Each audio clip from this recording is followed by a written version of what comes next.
مثل الذين كفروا كمثل الذي ينعق بما لا يسمع إلا دعاء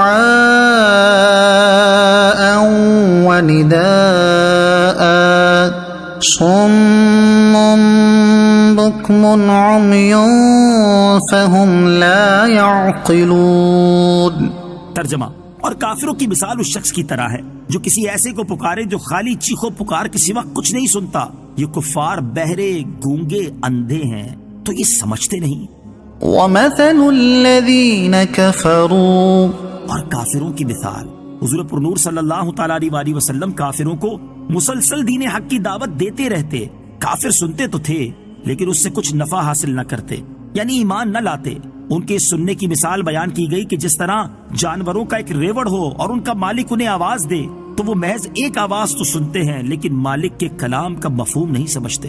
یوں ہی کافروں کا حال ہے کہ حبیب خدا صلی اللہ تعالی علیہ وسلم انہیں حق کی طرف بلاتے ہیں، یہ ان کا کلام سنتے ہیں لیکن جواب میں جانوروں جیسا طرز عمل ظاہر کرتے ہیں۔ ایسے آنکھ، کان، زبان کا کیا فائدہ جس سے کوئی نفع نہ اٹھایا جا سکے؟ اس اعتبار سے تو یہ بہرے، گونگے اور اندھے ہیں۔ اس آیت میں کچھ درس ہمارے لیے بھی ہے کہ دعوت و تبلیغ، واعظ و نصیحت، قرآن و حدیث، اصلاح و تفہیم کے باوجود جو طرز عمل ہمارا ہے وہ بھی کچھ سوچنے کا تقاضا کرتا ہے کہ اس اعتبار سے ہمارے آنکھ، کان بھی کھلے ہوئے ہیں یا نہیں۔ يا أيها الذين آمنوا كلوا من طيبات ما رزقناكم واشكروا لله إن كنتم إياه تعبدون۔ ترجمہ: اے ایمان والو، ہماری دی ہوئی ستھری چیزیں کھاؤ اور اللہ کا شکر ادا کرو اگر تم اسی کی عبادت کرتے ہو۔ واشکروا للہ، اور اللہ کا شکر ادا کرو۔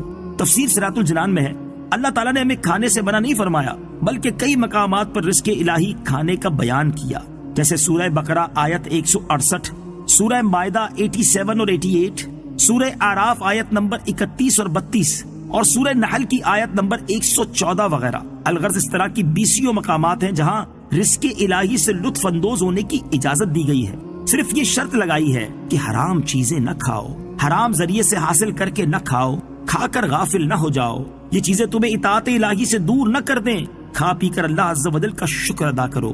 چنانچہ فرمایا اور اللہ کا شکر ادا کرو اگر تم اسی کی عبادت کرتے ہو۔